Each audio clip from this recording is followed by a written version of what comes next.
Welcome everyone again to Brunch with Kiara, Belen, sponsored by Black Magazine. Thank you so much for having us here today. So when I found out that Kiara was coming to town, I got so excited because she was coming with a focus for models, and a lot of times people don't look at Detroit as, we're not a fashion capital. We're not a huge, you can't be a full-time model right now and survive in Detroit. But we hope to get there at some point. So I thought it would be a great opportunity to have her come, talk to us, tell her more about her mission, her vision, and also thank her for even expanding into Detroit, especially you've never been here. No. So Yeah. I thought it'd be so cool for her first time to come to Detroit and actually meet the people that grind here every day, that are in all the shows, that take modeling serious. So yeah, I was gonna ask a few questions and maybe turn my phone off. But first I wanted you to tell us a little bit more about your program and what you're doing here. Okay, well, thanks you guys for coming. First of all, you're so lovely. It's nice to be here. For those of you guys who don't know, I was on America's Next Top Model, Cycle 19. I came in second place. Since then, traveled the world doing it, singing, modeling, doing all these things. I think I always had a knack for mentorship and felt it was very important, especially going off into the waters, to help youth especially understand how to navigate this industry. Because there's a lot of things that you can get caught up in at the same time as discovering yourself. So that's why it was really cool for me to work with young ladies and gentlemen to help them understand themselves and their value and their worth so that they knew exactly what they were getting into before and while they were doing it. So I started the Fashion Life Tour with 3 other young ladies. And we now produce fashion shows all over the world for our models. So we are the only school who provides amateur models international opportunities to walk in official fashion weeks. So we have LA Fashion Week, New York Fashion Week, London Fashion Week is our biggest show, and we are adding Milan Fashion Week 2023. So we go around, thank you so much, we go around and we tour and we find talent of all sizes, ages, diversities. We have a kids show as well, so we work with kids, so we add that too. And really, like I said, it's a journey of self-discovery that ends with the graduation of understanding what it's really like to get in the driver's seat and go backstage and network with these folks. Put yourself out there, know what that feels like, what it feels like to network for the first time. I don't know, what do I say? How do I do this? So we provide that safe space for people to learn and grow. And I'm really excited to test the Detroit market, and that's why we're here, is to kind of understand where you guys are at and where we're thinking about going, and then give you a little bit of insight of what it's like in other markets and how to expand there as well. Wonderful, wonderful. So that was one of the things I was going to ask you, what advice would you give aspiring models that aren't typically living in a city like LA where they can just go down the street, go to an audition, or be at open calls? Obviously we can do things like what you're offering when you come into town and give us these opportunities, but what else could they be doing? I guess I would say the same thing I would say to those aspiring models in the big cities, is just to continue working on yourself in your book. Your portfolio is everything, and you gain experience every time you shoot. So it becomes apparent when you look at somebody's book how many shoots they've done.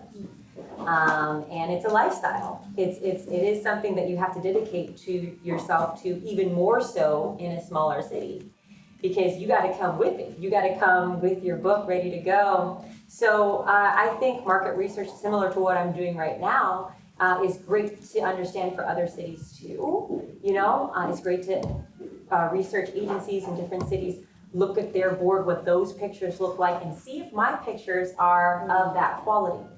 This is what got them signed. What do I need to do to get myself here? And don't necessarily let anything like a limitation hold you back, because like I said, your book speaks for itself. I have my 5-foot fabulous ladies out there shooting plenty of campaigns. So it's really all about how much you're willing to dedicate yourself to this work. you get what you put into it, you know, and there's a lot of people working really hard on their skin, on their posing, on their routines to make this a lifestyle. So it truly has to be that, because in the beginning, it is almost like projects you're doing. You're not getting paid to build your book. You know, you're hoping to see residual come from that. But however much you put into it is gonna be, okay, now I don't show up for less than 1,000. But it took a long time to get to that point. And a lot of, like, in the beginning, just being like, thank you, trade, quote, like, tag, collab, like, let's do all the things. Let me beat my face, it's okay, let's go shoot, it's cold, let's do it. Like, you gotta be doing it all the time. To your point with that, that's a very common thing around here, trade for prints. Do this for exposure. Do you have any advice on how to choose what is good exposure, what's worth the actual time? Because there's a lot of stuff we see and it's like, let's do it free, and then when you see the product, you're like, that shouldn't even go in your book. Like, how do you differentiate, like, what's good exposure, bad exposure, what's good trade for print, and when do you say, no, I need to get paid for this, because I can tell this is me doing you a service. Right, there you go. Hey, well, I would say it really just depends on, one, where you are in your career, how much you have in your book. Because if I have no pictures, I might want to just get out there and get some photos. Now, you want to keep in mind that you never want to do anything that'll come back and hurt you, okay? So it's very important to be selective about those things. The problem with collabing a lot of times is the fact that you don't have control over that shoot as much as you'd like it to be. If they have a certain vision for their project, and you have a vision for what you want. So we gotta set this expectation right now of what I need, and then I'll give you what you need. Because ultimately you wanna get something out of it, right? Yeah. So like I said, as you continue to grow with your exposure and experience, you will become more, you get to become more selective. So that you get to, you know what I mean? But once you're still building that, you can say, look at that Instagram, look at that work. I could do without that right now. My time would be used better doing this. You know, so it's really always prioritizing your time, prioritizing your relationships, your network, and then just growing that in the beginning. So yeah, if we're just starting out, I might go outside with it. Trust me. In the beginning, I had at least 2 pictures in my portfolio that were from my iPhone. True story. True story. But that was me hustling. Like, and this was after Top Model. I thought my phone was going to be ringing off the hook. Oh, I came in second place, waiting. Wow. My phone's going to be, I'm about to be on, waiting. No one is calling you. No one cares. They're on to the next season. It is up to you to continue to be relevant and keep yourself in the mix, giving them content. You know what I mean? So. Yeah. Question, you brought up Top Model. I read somewhere that Tyra Banks has a photo of you at her house. Yeah. That's amazing. Wow. You know what's crazy? It is crazy. Yeah. I mean, oh my God. So we were in Jamaica and we were doing a photo shoot, and the challenge was doing a photo shoot in the Duns River Falls, waterfall.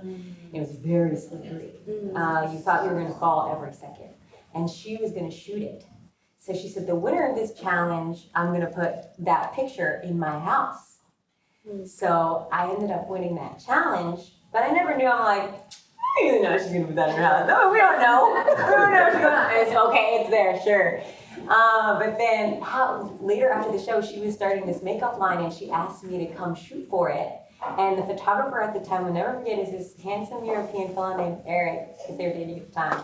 And he says, this is a girl from your bathroom.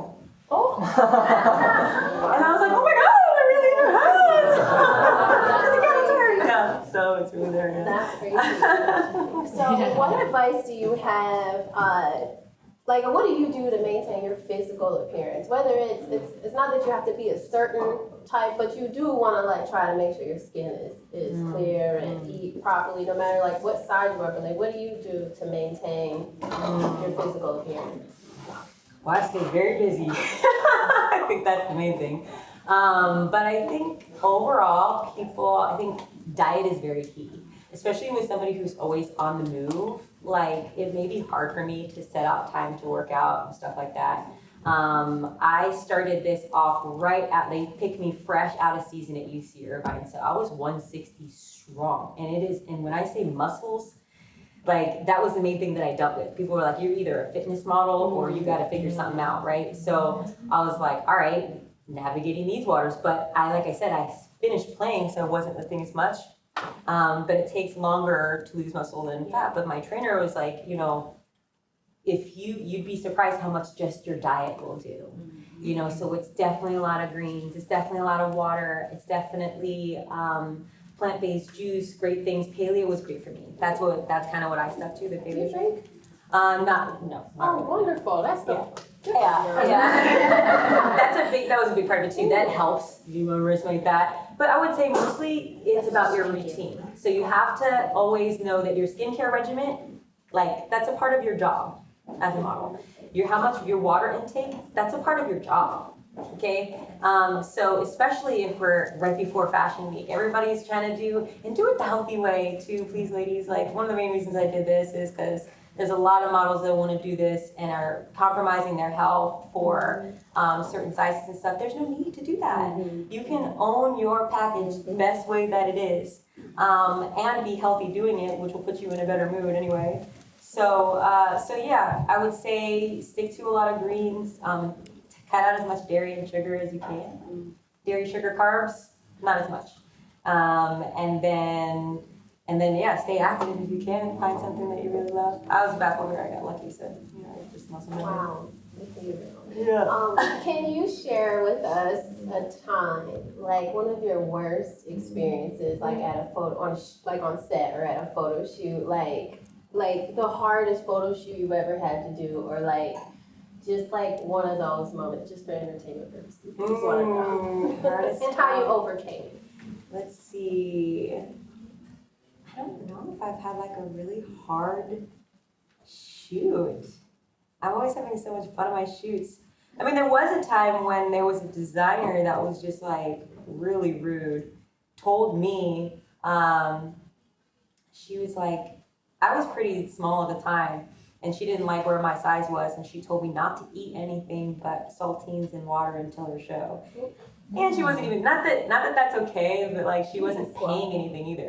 Not that I would have done that even if she was, but she was very rude. Then we get to the show, and like there was this guy, like they were together, and he's yelling at this model, like calling her out her name. Not a model, it was a volunteer at the show. And I feel like all the models were kind of standing around because nobody wanted to say anything to the designer, you know what I mean? But it was a girl, and I felt like he was being disrespectful, so I just walked over and I was like, excuse me, by calling her that, you're disrespecting every woman in here, and the energy is already really intense for you to be yelling like that. I really just think you can calm down a little bit, She was everybody was like, oh. So this is Fashion Week, so there's shows all over, like different productions.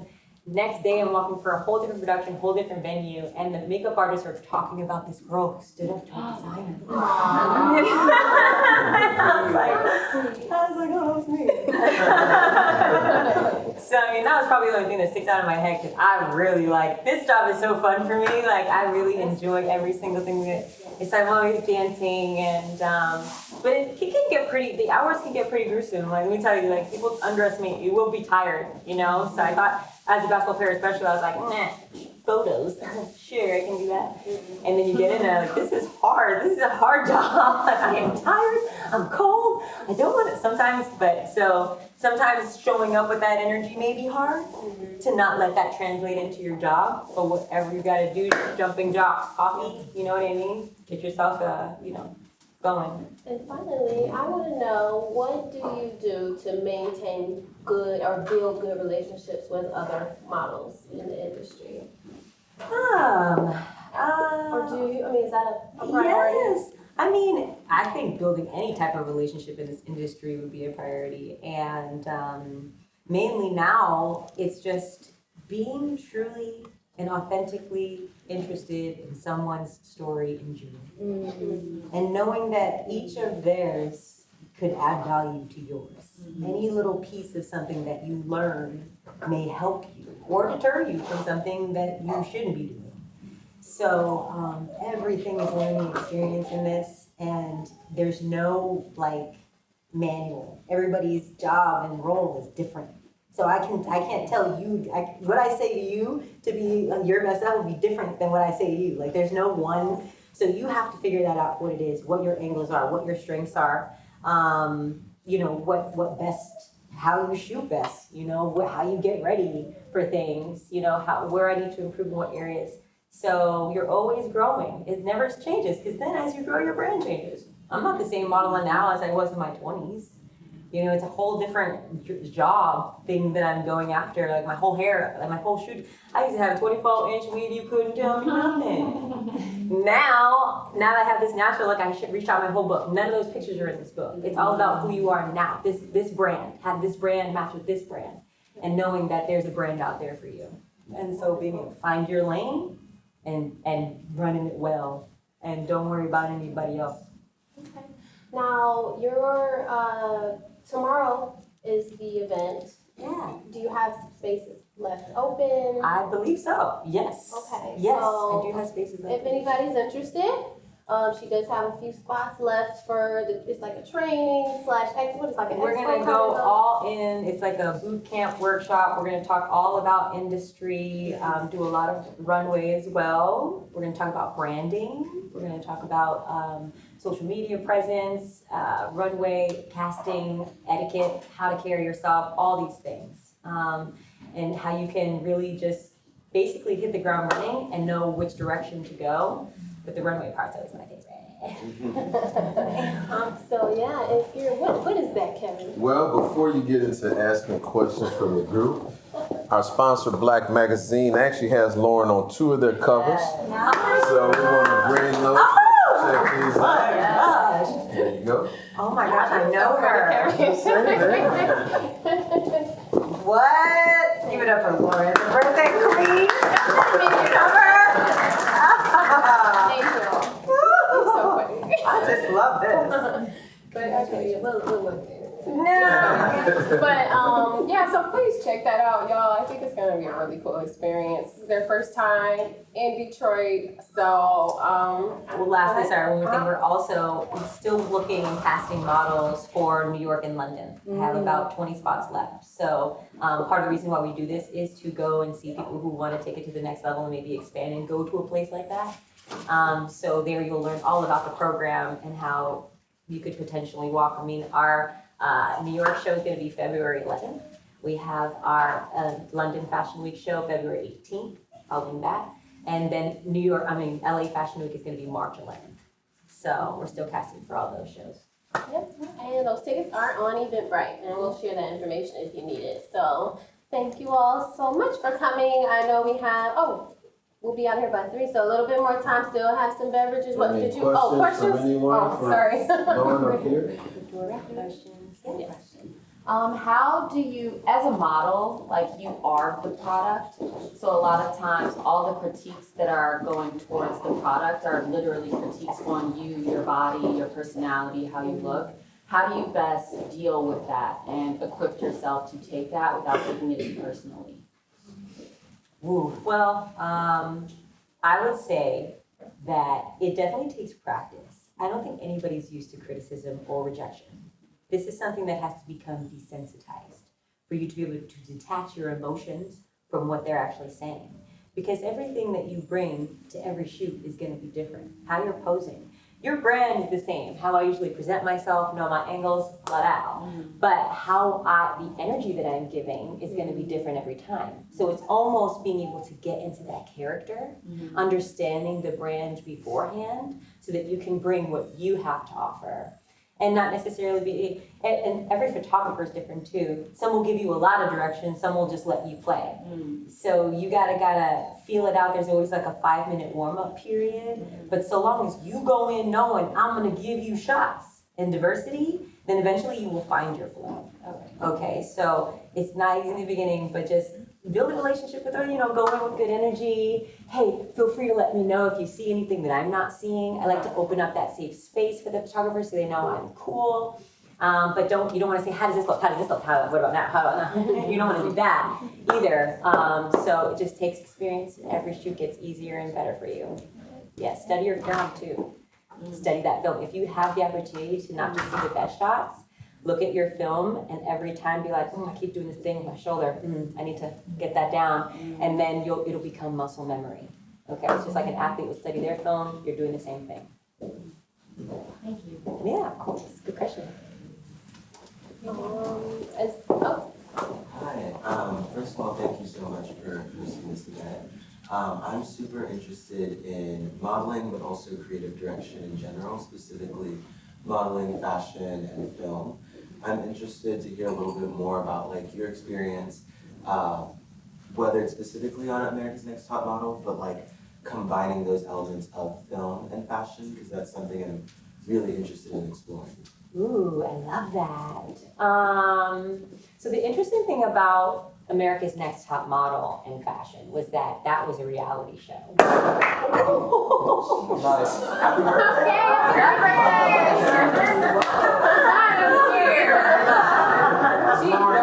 I'm sorry.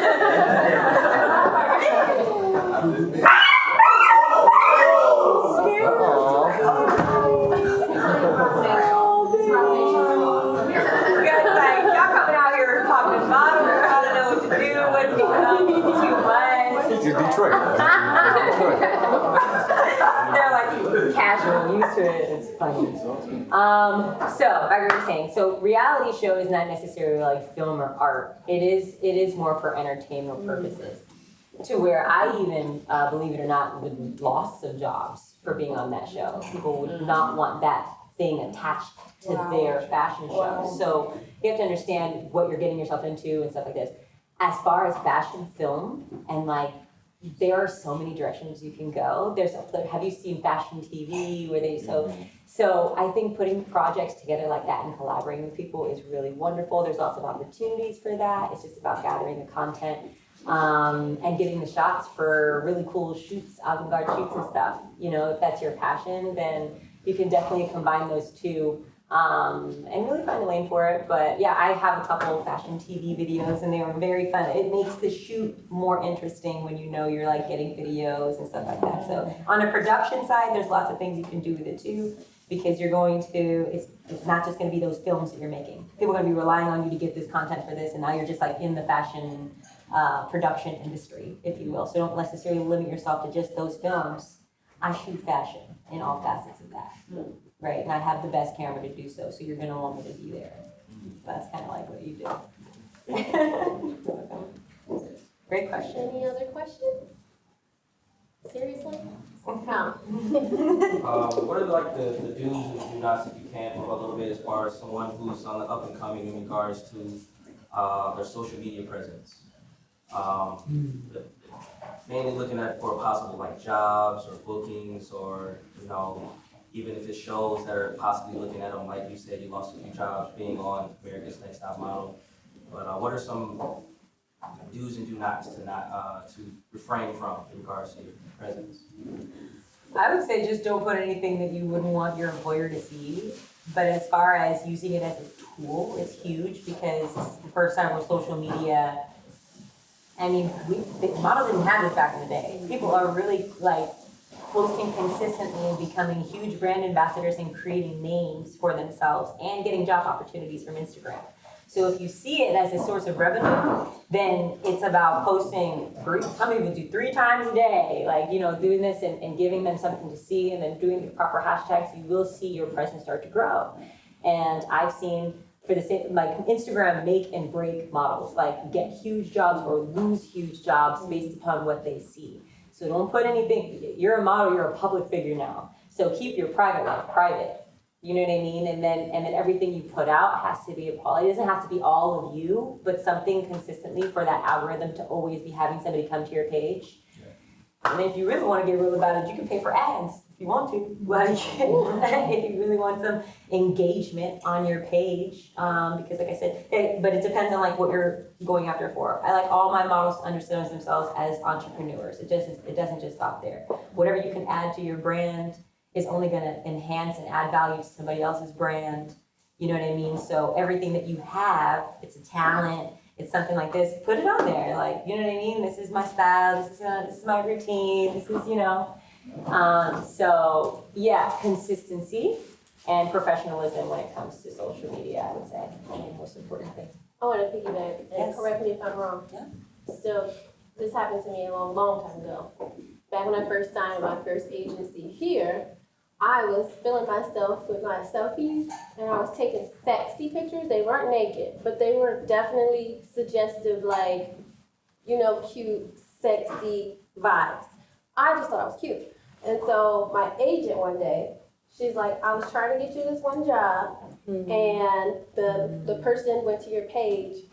Basically, long story short, can you stop posting those sexy pictures? And I'm like, oh, and I didn't get it at the time. Now that I'm older, you got these cancer institutes, you have all these different, people that want to book, but they don't want to be associated with certain things. So figure out what type of model you want to be. People are successful in that sexy lane, but post what you want to attract to. So like, don't post the booty stuff and then think Fashion Week is calling for your look. You know what I mean? So just figure that part out, because I experienced that personally. Yeah. Thank you for sharing that. It's it's so true. It is very true. So, yeah, just be careful. But you guys are all smart, so just stay consistent with it and keep on going. Anything else?